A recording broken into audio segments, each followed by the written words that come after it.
जी आवाज़ आ रही है सभी को?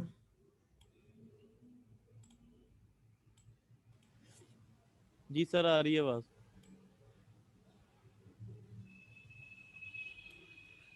शुएब अब नेक्स्ट ना ऐड कर लेना आप।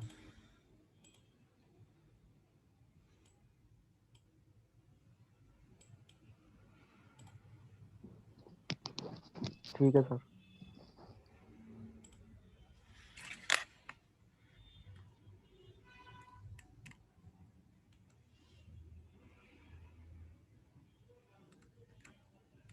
लास्ट टाइम हमने ग्रेडिंग के लिए जो हमने फिजिकल और केमिकल क्राइटेरिया से वीट के वो हमने पढ़ लिए हैं।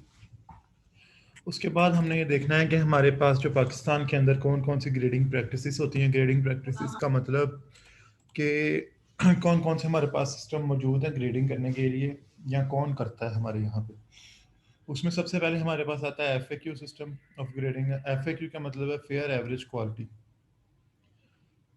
ये सिस्टम अब यहाँ पे नहीं चलता, पुराना सिस्टम है। इसमें क्या होता था कि ओवरऑल देख लेते थे कि आपकी गंदम की फिजिकल करेक्टरिस्टिक्स कैसे हैं उसको ऊपर से देख के, और उसके ऊपर हम वो कमेटी जो भी इनकी बनती थी वो कर लेती थी फैसला कि ये वाली इस तरह की गंदम है, ये वाली अच्छी गंदम है, ये वाली ग्रेड 1 की है, ये वाली ग्रेड 2 की है। उस हिसाब की उसकी ग्रेडिंग हो जाती थी और उस हिसाब से ही उसकी हम वो पेमेंट करते थे। ये खुद ही डिसाइड करते थे कि इसका इतना रेट होगा, इसका इतना होगा। जो सैंपल्स से वो आपके हमारे डिस्ट्रिक्ट्स के कलेक्ट कर लिए जाते थे। जो भी इसकी कमेटी बनाई जाती थी वो तीन इसको ए बी सी ग्रेड्स के अंदर ग्रेडिंग कर देती थी वीट की। जो ए क्वालिटी है वो सबसे अच्छी थी, उसकी प्राइस जो है वो ज़्यादा रखते थे। इसी तरह जैसे जैसे क्वालिटी उसकी कम होती जानी तो उसकी प्राइस उन्होंने कम डिसाइड करते जाना। Price is given on the basis of the grade system is not valid in Pakistan in the present days.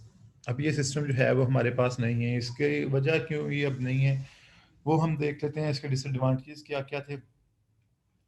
Now there are so many wheat varieties that they cannot be evaluated on the basis of the FAQ systems. अब तो जो एक ही हमारे पास wheat एक ही किस्म की थी उसकी भी आगे बहुत सारी बन चुकी है। उसकी भी आगे हमारे पास बहुत सारी ना वैरायटीज़ बन गई हुई हैं। तो इतनी ज़्यादा वैरायटीज़ है हमारे पास wheat की कि उसको वो FAQ सिस्टम से हम उसकी जो है क्वालिटी ग्रेडिंग जो है वो हम नहीं कर सकते। Earlier, chapati was the only product made from the wheat, but now there is a variety of the product made from it. Therefore, evaluation of the grades of for each type of the product is difficult. अब तब हमारे पास पाकिस्तान में इतनी developed जो थी वो industry नहीं थी, स्पेशली जो बेकिंग इंडस्ट्री थी वो नहीं थी। अब तो हमारे पास इतनी ज़्यादा प्रोडक्ट्स हैं कि हमने उनके देखते हुए कि हमने बाद में इस वीट से ये प्रोडक्ट्स बनानी है तो इसके अंदर ये चीज़ें होनी चाहिए।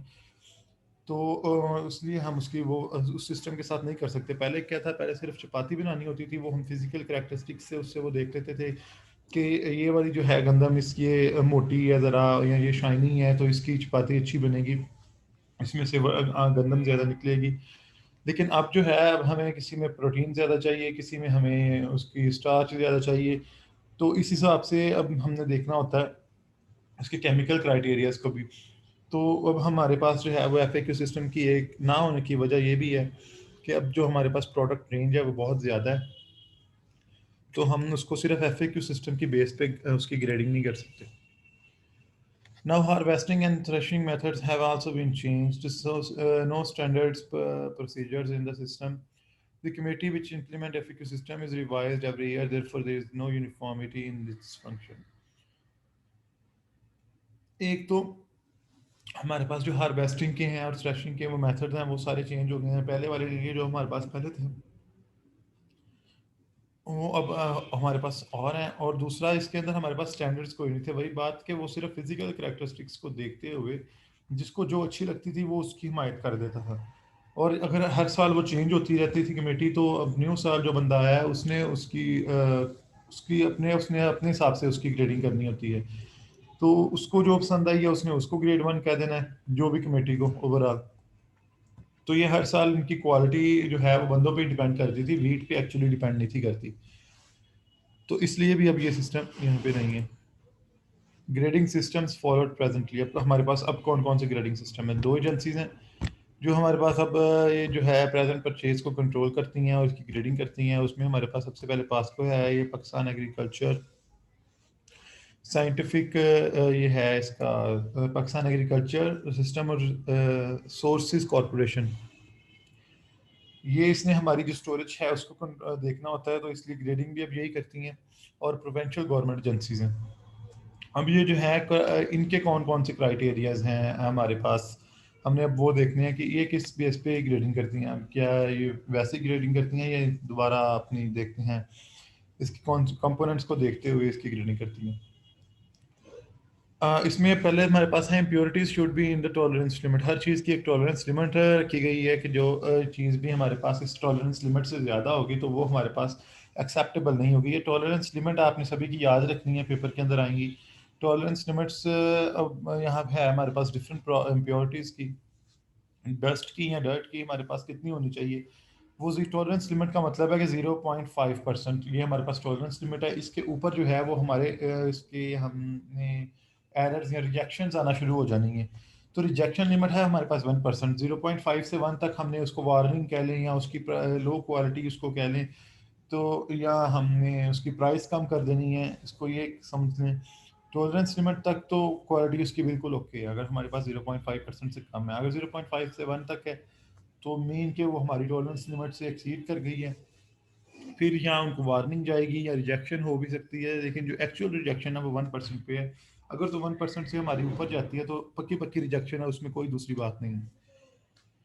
अब ये दूसरे फूड ग्रेन्स में दी हुई है कि कितनी कितनी होनी चाहिए। अब डेफिनेटली दूसरे फूड ग्रेन्स में ज़्यादा आ जाती है, वीट के अंदर कम है, तो उसके अंदर 3% हमारे पास टॉलरेंस लिमिट है और जो है रिजेक्शन लिमिट है वो हमारे पास 5% है। डैमेज्ड ग्रेन्स की कितनी है, उसमें हमारे पास टॉलरेंस लिमिट उसकी 3% है और रिजेक्शन भी उसके अंदर 5 है। ये आपने ना सभी की एक दफ़ा टॉलरेंस लिमिट और रिजेक्शन लिमिट इसकी खुद ही पढ़ लेनी है। मॉइस्चर कंटेंट्स हमारे पास टॉलरेंस लिमिट उसकी 10% है, रिजेक्शन लिमिट 11% है टॉलरेंस लिमिट। अब ये जो है मॉइस्चर कंटेंट्स जितना ज़्यादा होगा उतना हमारा फंगल ग्रोथ उसमें अंदर ज़्यादा होगी, अफ्लाटॉक्सिन ज़्यादा प्रोड्यूस होंगे, इसलिए मॉइस्चर कंटेंट के अंदर जो है वो रिलैक्सेशन ज़्यादा नहीं है। हालांकि इसके अंदर हो भी सकती थी लेकिन सीरियल ग्रेन्स होने की वजह से, क्योंकि इसके वो ड्राइड प्रोडक्ट्स उसकी होती हैं, तो फंगल ग्रोथ इसमें बहुत ज़्यादा डैमेज करती है उसकी क्वालिटी को। Aflatoxin production is more at 15 to 16%. Black spot on the wheat grains indicate the fungal attack. अगर तो उसके ऊपर ऑलरेडी ब्लैक डॉट्स आ चुकी हैं तो इसका मतलब है कि उसके ऊपर फंगल अटैक हो चुका है। Grading of wheat on the basis of moisture content, ये हमारे पास अब वीट का है, उसका मॉइस्चर कंटेंट कितना होना चाहिए। इसमें अब फॉर ग्रेड 1 जो भी हमारे पास तीन तीन ग्रेड्स इन्होंने बनाए हैं, जो सबसे पहला ग्रेड है उसकी अप टू 9% है। 9% मीन के बहुत अच्छा है। 10% उसकी टॉलरेंस लिमिट उन्होंने वैसे बताई हुई है। उसके बाद हमारे पास है ग्रेड 2 है, उसकी 9 to 10% है, ये भी एक्सेप्टेबल और अच्छी टॉलरेंस लिमिट के अंदर अंदर आ रहा है। अब जो ग्रेड 3 है वो 10 to 12% है, ये टॉलरेंस लिमिट से एक्सीड कर रहा है, इसलिए इसकी क्वालिटी ज़्यादा लो है, इसकी डेफिनेटली प्राइस भी कम होगी। जिसने इसको परचेज करना है आखिर कहीं ना कहीं तो वो जानेंगे, ज़ाया तो नहीं कर देनी। लेकिन जब उसके बाद हमारे पास आ जाती है 12% से ऊपर है तो वो रिजेक्ट ही होगी हमारी, क्योंकि उसके ऊपर फंगल ग्रोथ जो है वो कंफर्म है। और ये जो 12% है ये तो जब हम हार्वेस्टिंग करते हैं तब भी उसकी इतनी होती है, बाद में उसको ड्राइड करते हैं जो भी उसके बाद हम करते हैं प्रोसीजर उसके ऊपर। उसके बाद है हमारे पास टेस्ट वेट, इसकी है 76 किलोग्राम होनी चाहिए। दूसरा इससे ज़्यादा नहीं होनी चाहिए, ये इसकी जो है अपर लिमिट्स हैं वो बताई हुई हैं। उसके बाद ग्रेड 2 क्वालिटी की है हमारे पास 74 to 76, मीन के सेम ही है इसकी। हाँ सॉरी, ये होनी चाहिए, इससे ज़्यादा नहीं होनी चाहिए, इससे कम होनी चाहिए हमारे पास, वही जो पहले बात की। उसके बाद हमारे पास ग्रेड 3 की है वो 72 है, इससे कम नहीं होनी चाहिए हमारे पास वेट इसका। फॉरेन मैटर की सर ये परसेंटेज है, वाली का समझ नहीं आया दोबारा से। मैं बता देता हूँ दोबारा, उसको बाद में डिस्कस कर लेंगे। इसके बाद हमारे पास फॉरेन मैटर है। फॉरेन मैटर में हमारे पास है जो 0 पॉइंट इसकी ये भी टॉलरेंस लिमिट ही है 1% के हमारे पास, इससे ज़्यादा नहीं होना चाहिए, इससे कम होना चाहिए। तो इसकी मैक्सिमम हमारे पास नंबर 1 जो कैटेगरी है जिसके अंदर 0.5% होगा वो क्या है, वो हमारे पास ग्रेड 1 में आएगा। जो उसके बाद हमारे पास आ जाता है 1% तक 0.5 से, तो वो ग्रेड 2 है और इस तरह के ग्रेड 3 है। तो सर ये फॉरेन मैटर का क्या मतलब है? फॉरेन मैटर जो बाद में हमारे पास बाहर से मैटर आ जाते हैं, उसके अंदर कोई भी पार्टिकल्स शामिल हो जाते हैं, कोई जिसको हम आप रोड कह लेते हैं कि कोई पत्थर आ गए हैं उसके अंदर, या कोई भी उसके अंदर घास फूस भी आ सकती है, ये हमारे पास फॉरेन मैटर हैं। उसके बाद हमारे पास जो ब्रोकन है या छिले हुए हैं, जो भी अगर हमारे प्रोसेसिंग के दौरान या उसकी सफाई के दौरान, थ्रेशिंग के दौरान हमारे कोई दाने उसके टूट गए हैं, तो वो हमारे पास उसकी लिमिट कितनी है,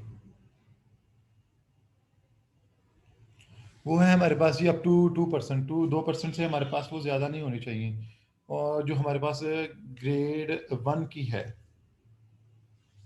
जो हमारे पास ग्रेड 1 की, उसके बाद ग्रेड 2 में हमारे पास 2 to 3% है उसकी लिमिट, और 3 to 5% है ग्रेड 3 में। ग्रेड 3 में याद रखें कि मैं मिनिमम हमारे पास प्राइस आनी है और ग्रेड 1 में सबसे अच्छी आनी है। दूसरे फूड ग्रेन्स का कितना है हमारे पास, क्योंकि वीट यहाँ पे प्रोडक्ट जो है वो सबसे अच्छी है, और उसके हमारे जो यूज़ है वो सबसे ज़्यादा वीट का है। डिफरेंट हर चीज़ में हम वीट यूज़ कर रहे हैं, तो इसलिए हमारा जो मेन फोकस है वो वीट के ऊपर है। जो दूसरे हमारे पास फूड ग्रेन्स हैं और उनमें वीट का थोड़ा सा डिफरेंस भी है इस वजह से, तो इसलिए हमने उसको लहदा ही है हमारे पास। बाकी जो फूड ग्रेन्स हैं उसमें हमारे पास दूसरे फूड ग्रेन्स के अंदर कितनी कितनी है ये सारी। नंबर 1 ग्रेड जो है उसके अंदर हमारे पास 1.5 मैक्सिमम होगी, नंबर 2 में 3% तक हो सकती है, और नंबर 3 में हमारे पास 5% तक हो सकती है। डैमेज्ड ग्रेन्स ये दूसरे में, नंबर 1 में हमारे पास 0.5% तक, 1% तक, और फिर इसी तरह 2% तक। अब प्राइसेस ऑफ ग्रेड्स हैं, ये हम किस तरह डिटर्मिन उन्होंने की जाती है, उसका भी एक तरीका रखा हुआ है। ग्रेड 1 की जो प्राइस है वो एक्चुअल फुल प्राइस है, जो भी उनकी डिसाइड होगी कि प्रोडक्शन के हिसाब से और आगे उसकी जो है डिमांड के हिसाब से। उसके बाद हमारे पास ग्रेड 2 है, उसकी जो है एक्चुअल जो होगी उससे लेस देन 2% होगी, और ग्रेड 3 की लेस देन 5% होगी एक्चुअल प्राइस से।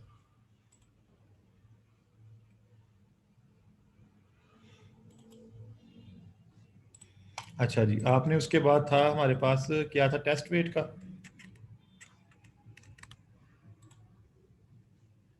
ये इसमें मैंने आपको कहा था ये हमारे पास होने चाहिए ऊपर वाले, अगर देखें तो इतने मैक्सिमम 9%, इसको मॉइस्चर कंटेंट और 9% से ज़्यादा नहीं होना चाहिए। इसी तरह अगर हमारे पास टेस्ट वेट है तो नंबर 1 जो क्वालिटी है उसके अंदर जो उसका वेट है वो हमारे पास 76 किलोग्राम पर हेक्टोलीटर होना चाहिए। नंबर 2 के अंदर 74, उससे कम होगा, ज़्यादा नहीं होगा। इसमें ये ऑपोजिट है, बस ये मैंने आपको इसमें बताया था। उसमें हमारे पास ज़्यादा जा रहा है, दूसरी क्वालिटी में 9 to 10% है, और 10 to 12% तीसरी में है। इसमें हमारे पास कम हो रहा है। ये जितना जितना कम होगा ये उतना ही ये अच्छा है।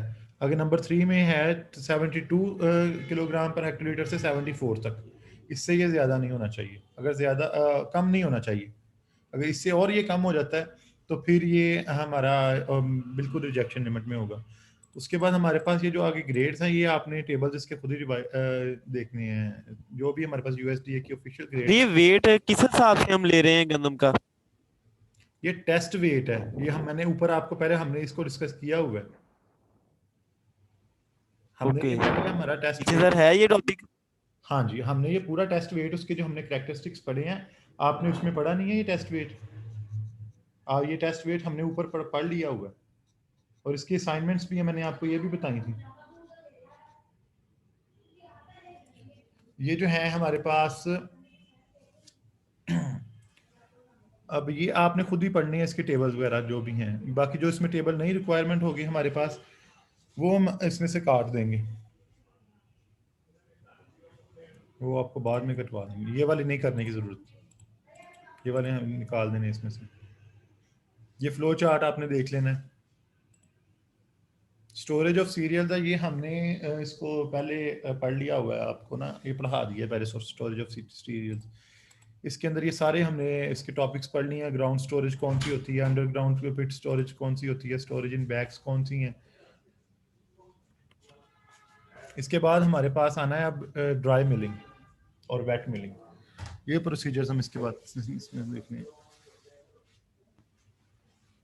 वो हमने इसको नेक्स्ट लेक्चर में करना है। अभी तक इसमें कोई इशू?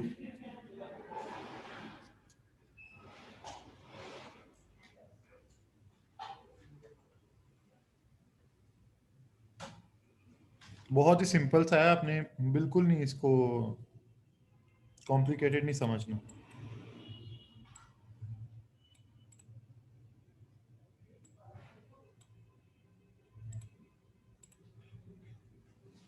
वेट मिलिंग और ड्राई मिलिंग, ये हमने इसको करना है अब नेक्स्ट लेक्चर में।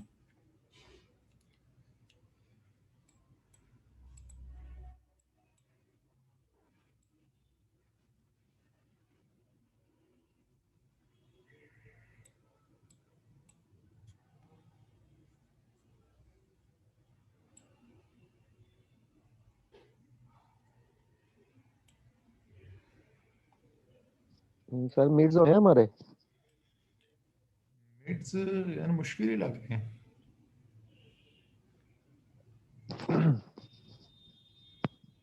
जीसी वुमेन में तो कैंसिल हो गए हैं स्टार्ट हो के, फिजिकली होंगे, अगर हुए तो मुझे ऑनलाइन तो मुश्किल ही लग रहे हैं।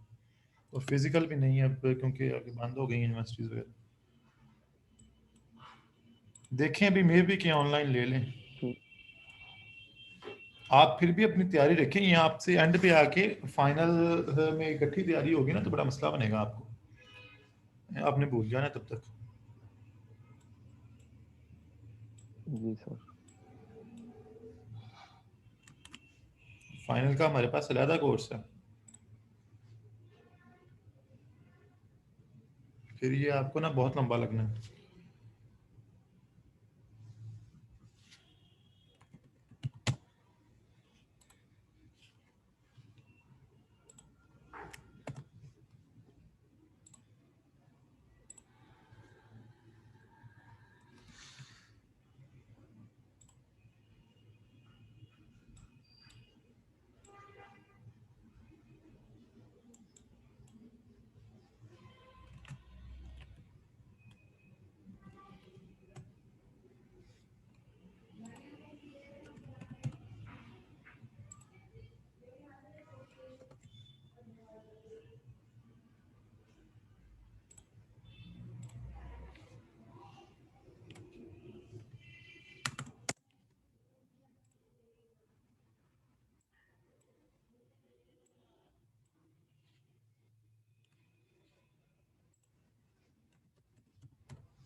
जी, अल्लाह हाफिज़।